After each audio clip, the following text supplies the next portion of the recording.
Bismillahirrahmanirrahim. Assalamualaikum warahmatullahi wabarakatuh. Alhamdulillah wassalatu wassalamu ala Rasulillah wa ala alihi wa sahbihi wa mawalah wa la hawla wa la quwata illa billahi wa ba'du. Alhamdulillah, segala puja dan puji hanya milik Allah subhanahu wa ta'ala. Salawat dan juga salam kita hadiahkan kepada Rasul kita Nabi besar Muhammad sallallahu alaihi wa ala alihi wasallam. Ma'asyiral muslimin yang dimuliakan Allah subhanahu wa ta'ala, jemaah salat subuh, semoga dirahmati Allah azza wa jalla. Di dalam Al-Quranul Karim, surat terpendek itu hanya terangkai dari 3 ayat saja, dan itu ada di 3 surat di dalam Al-Quran. Pertama,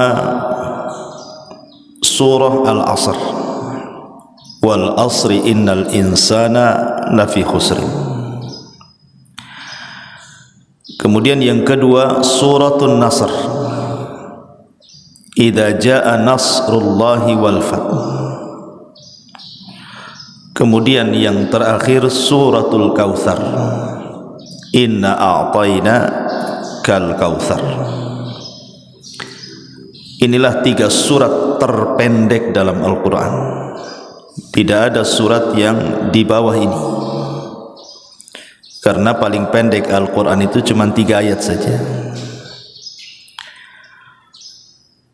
Nah, di antara surat-surat terpendek dari 3 ini, yang paling pendek adalah Al-Kautsar dibandingkan wal asri atau An-Nasr. Berarti kita tahu bahwa surat terpendek dalam Al-Quran itu suratul Kautsar. Tetapi walaupun suratul Kautsar ini surat yang sangat pendek, bukan berarti kemudian pendek pula maknanya. Justru suratul Kautsar ini adalah surat yang luar biasa maknanya. Banyak yang bisa kita petik pelajaran dalam suratul Kautsar ini. Allah subhanahu wa ta'ala berfirman dalam surat ini, inna a'tayna kal kautsar fasalli li rabbika wanhar inna sya'ni'aka huwal abtar. Terjadi silang pendapat di antara ulama, suratul Kautsar ini makkiyah atau madaniyah. Makna makkiyah itu apakah dia turun sebelum hijrah, ataukah dia turun setelah hijrah yang disebut dengan madaniyah. Jangan salah paham, bukan berarti Makkiyah turun di kota Mekah, Madaniyah itu turun di kota Madinah, bukan itu definisinya. Karena ada juga Rasul sudah hijrah di Madinah, turun pula surat di Mekah, tapi disebut Madani. Jadi definisi yang benar antara Makkiyah dan Madaniyah itu dilihat dari hijrah. Jadi setiap ayat yang turun sebelum hijrah disebut Makkiyah. Setiap ayat yang turun setelah hijrah disebut Madaniyah, walaupun turun di Mekah. Itulah di Quran ada istilah surah Makkiyah dan Madaniyah. Lah, suratul Kautsar ini menjadi polemik para ulama, apakah dia Makkiyah ataupun Madaniyah. Ditilik dari ujung surat, maka dia Makkiyah. Inna sya'ni'aka huwal abtar.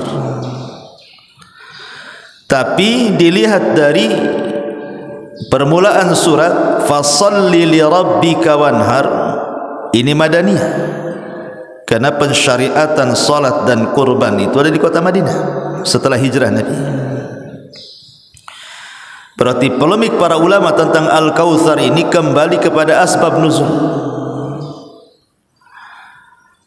Bagi yang mengatakan bahwa Al-Kautsar ini adalah Makkiyah, Karena asbab nuzul, di mana di zaman Nabi SAW ada seorang musyrik yang sangat memusuhi Nabi, namanya Al-As ibn Wa'il As-Sahmi. Al-As ibn Wa'il As-Sahmi ini orang yang paling membenci Nabi. Saking bencinya kepada Nabi SAW, Al-As ini tidak punya rasa kasihan, tidak punya rasa iba. Dicabut rasa rahmatnya dari hati Al-As ini.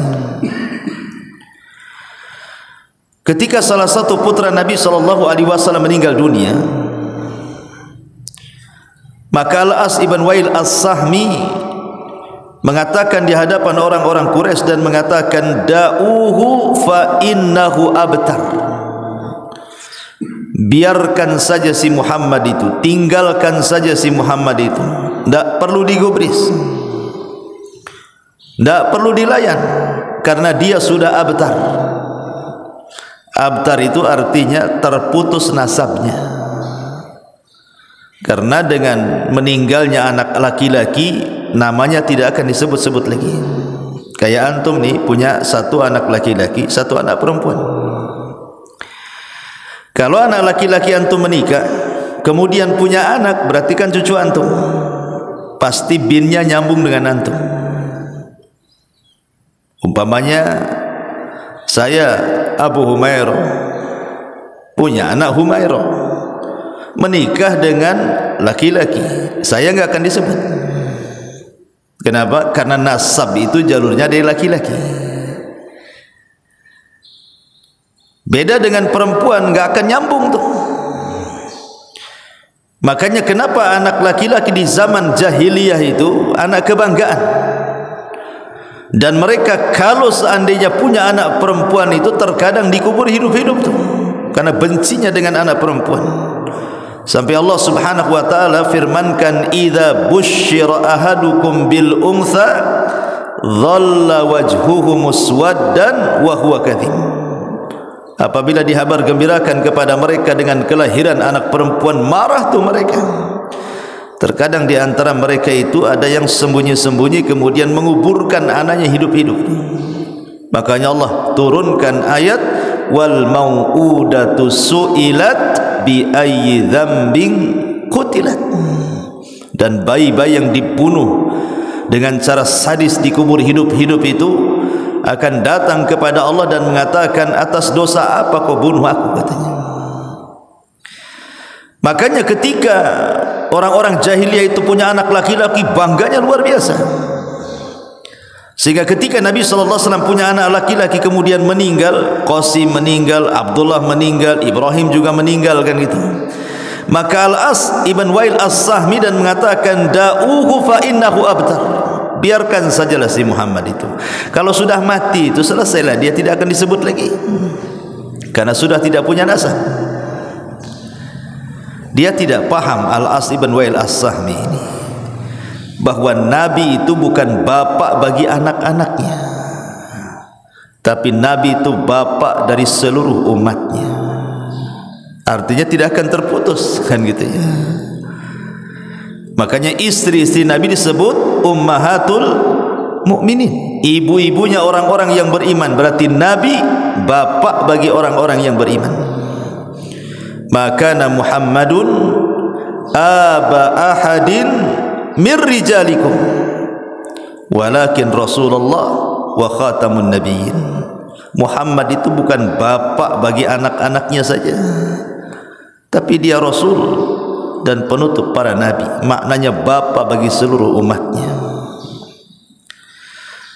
Makanya ketika kemudian Nabi SAW diejek oleh Al-As ibn Wa'il As-Sahmi, merasa sedih, merasa kecewa. Kok ada orang yang tidak punya iba anaknya meninggal, bukannya takziah malah mencelanya.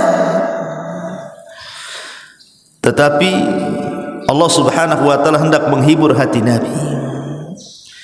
Ketika hatinya disakiti dan terluka karena celaan orang-orang musyrik, maka Allah Subhanahu wa taala turunkan ayat, inna a'tayna kal kautsar fasalli li rabbika wanhar inna syani'aka huwal abtar. terhiburlah hati Rasul dengan turunnya ayat ini. Dari asbab nuzul inilah maka sebagian para ulama mengatakan bahwa suratul Kautsar itu adalah Makkiyah, karena peristiwa Al-As ibn Wa'il As-Sahmi ini ketika periode Mekah sebelum hijrah Nabi SAW. Tapi bagi yang mengatakan bahwa suratul Kautsar Madaniyah ini dilihat dari pensyariatan salat dan kurban, karena Allah mengatakan fasalli li rabbika wanhar, salatlah untuk Rabbmu dan berkurbanlah. Sebagian ahli tafsir maksudnya salat Id, kemudian wanhar artinya kurban, berarti cerita Idul Adha. Selepas salat Id berkurban. Dan pensyariatan Idul Adha itu tahun kedua Hijriah. Setelah pensyariatan Idul Fitri dulu, Ramadan, Idul Fitri, kemudian masuk di bulan Dzul Hijjah, maka disyariatkan salat Idul Adha dan penyembelihan. Berarti ditilik dari fasalli li rabbika wanhar, berarti Al-Kautsar itu adalah Madani, turun setelah hijrah Nabi SAW. Terlepas apakah dia Madani ataukah Makki, kita akan coba membahas isi kandungan daripada suratul Kautsar ini. Allah Subhanahu wa taala mengatakan inna a'tayna kal kautsar. Inna, sesungguhnya kami. Dalam Quran itu Allah Subhanahu wa taala kalau mengkhitab dirinya menggunakan dua kata kerja. Mungkin menggunakan dhamir mutakallim ana seperti ani, ataupun menggunakan kata kerja nahnu, inna, sesungguhnya kami. Terkadang Allah itu menggunakan sesungguhnya aku, ani, ataupun inna, sesungguhnya kami. Apa bedanya tuh? Sebagian ulama tafsir mengatakan kalau Allah menggunakan kalimat anni, sesungguhnya diriku, maka Allah hendak menceritakan zatnya. Seperti Allah mengatakan anni anallah, sesungguhnya saya adalah Allah. Jadi kalau Allah Subhanahu wa taala menggunakan kalimat dhamir mutakallim saya, berarti hendak menjelaskan zatnya. Tetapi kalau Allah Subhanahu wa taala menggunakan inna, sesungguhnya kami, dan nahnu dalam bahasa Arab itu yufidu ta'zim, maksudnya Allah hendak mentakzim, membesarkan dirinya, memuliakan dirinya. Maka kalimat setelah inna biasanya Allah sedang menjelaskan perbuatannya. Jadi kalau sesungguhnya aku biasanya cerita tentang zat, kalau sesungguhnya kami itu biasa bercerita tentang perbuatan. Inna nahnu nazzalna dzikra wa inna lahu lahafizun. Kami yang menurunkan Al-Quran, menurunkan Quran perbuatan. Ya. Inna anzalnahu fi lailatul qadar. Kami turunkan Al-Quran di malam Lailatul Qadar, perbuatan. Termasuk di sini inna a'tainaka al-kautsar, perbuatan. Sesungguhnya kami berikan kepadamu ya Muhammad al-kautsar. Apa itu al-kautsar? Kautsar itu dalam bahasa Arab disebut jama' muntahal jumu' namanya. Kalau al-katsir disebut jama' taksir. Katsir itu sudah banyak artinya. Kalau saya katakan hadza syai'un katsir, ini sesuatu yang banyak, katsir itu sudah banyak. Tapi kalau dibuat jama' muntahal jumu, al-kautsar itu bukan banyak tapi banyak gitu bahasanya. Jadi saking banyaknya itu sampai banyak gitu bahasanya. Banyak sekali. Jadi di atasnya kasir lagi dia al-kautsar itu. Kasir banyak, al-kautsar banyak sekali. Maknanya Allah Subhanahu wa taala telah memberikan kenikmatan kepadamu ya Muhammad dengan kenikmatan yang tidak terhitung dan tidak terhingga, saking banyaknya, baik di dunia ataupun di akhirat. Ibnu Abbas radhiyallahu anhu memberikan catatan. Apa sih makna Al-Kautsar di sini? Ada yang mengatakan bahwa Al-Kautsar di sini, kata Ibnu Abbas radhiyallahu anhu, artinya an-nubuwah. Jadi Allah Subhanahu wa taala memberikan nikmat yang banyak dalam bentuk kenabian. Rasul diangkat jadi nabi dan rasul. Dan kenabian nikmat yang luar biasa, yang tidak semua orang dapat kenabian itu. Penafsiran yang kedua, Al-Kautsar itu maksudnya Al-Quran. Jadi Allah Subhanahu wa taala memberikan kenikmatan yang banyak berupa Al-Quran. Karena Quran itu nikmat Allah yang luar biasa. Berapa juta jiwa manusia tercerahkan dan terberi hidayah dengan Al-Quran itu karena kebaikannya. Terkadang hanya mendengar Quran saja tidak paham bisa masuk Islam itu orang itu. Ya, karena Quran itu kebaikan yang luar biasa. Ada juga yang mengatakan Al-Kautsar itu adalah sahabat-sahabat yang setia. Jadi Nabi SAW diberikan sahabat-sahabat yang setia, yang tidak diberikan kepada sahabat-sahabat para nabi sebelumnya.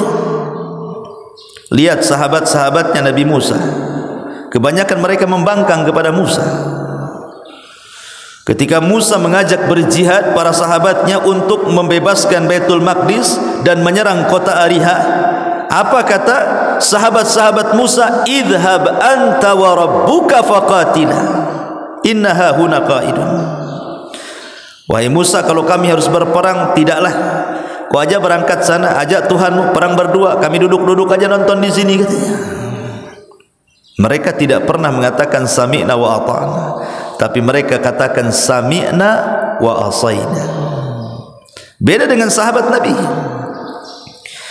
Sahabat Nabi itu kalau diperintahkan Allah dan Rasulnya, kata kuncinya cuma dua, sami'na wa ata'na.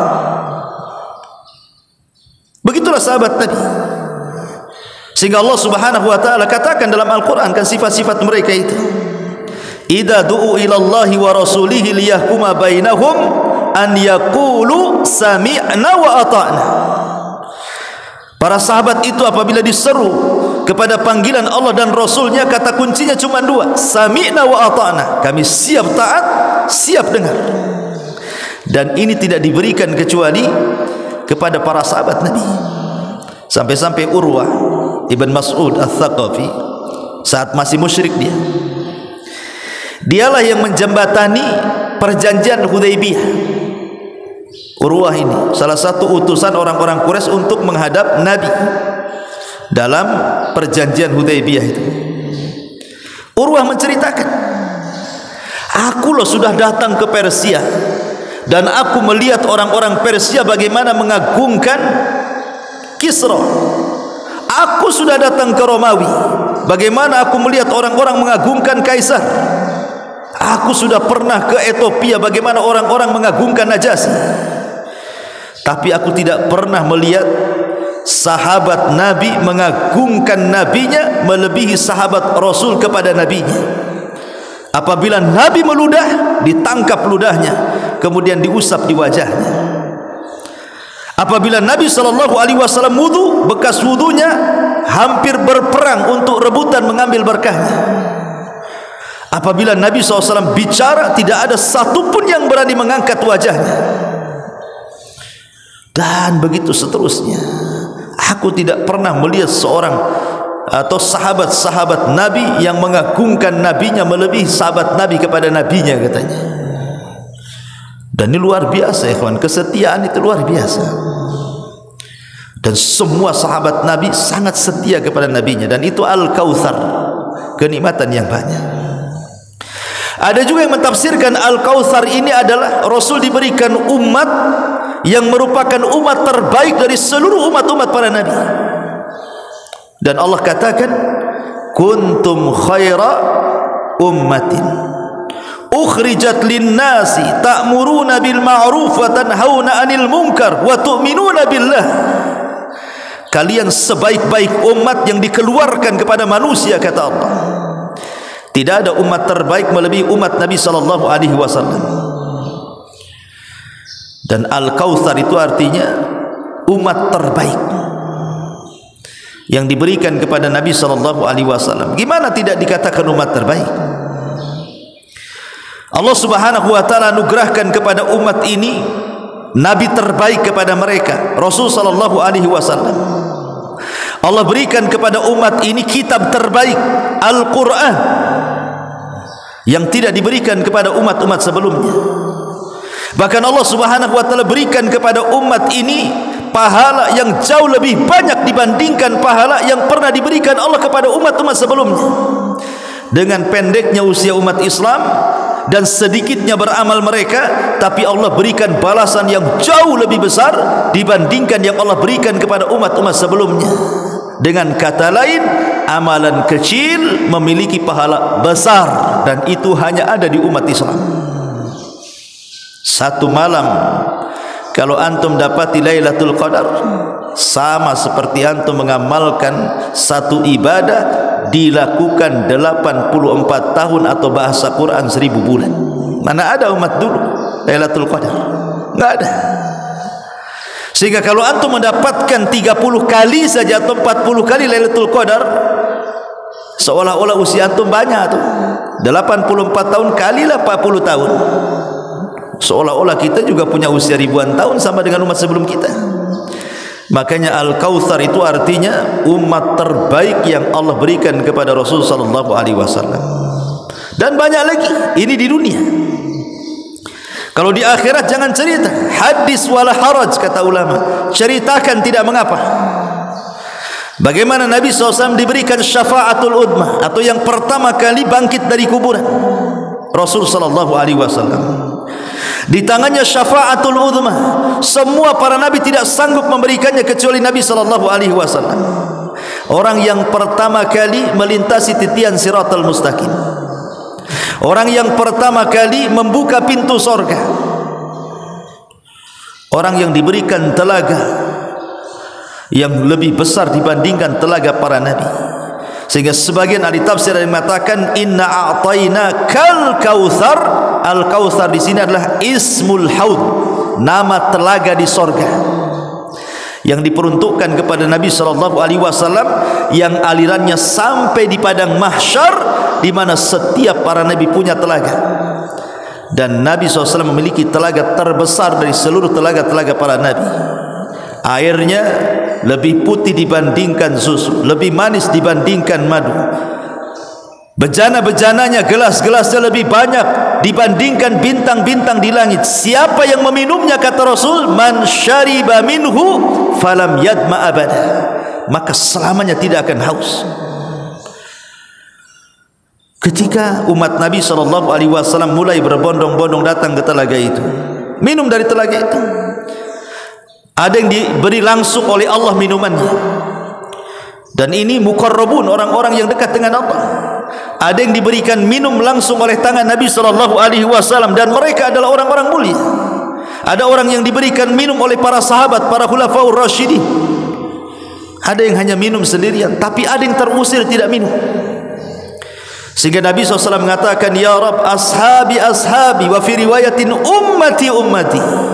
Itu sahabatku, itu umat, biarkanlah mereka minum dari telagaku. Maka Allah Subhanahu wa taala mengatakan, ya Muhammad, innaka la tadri ma ahdatsu ba'daka innahum ghayyaru wa baddalu.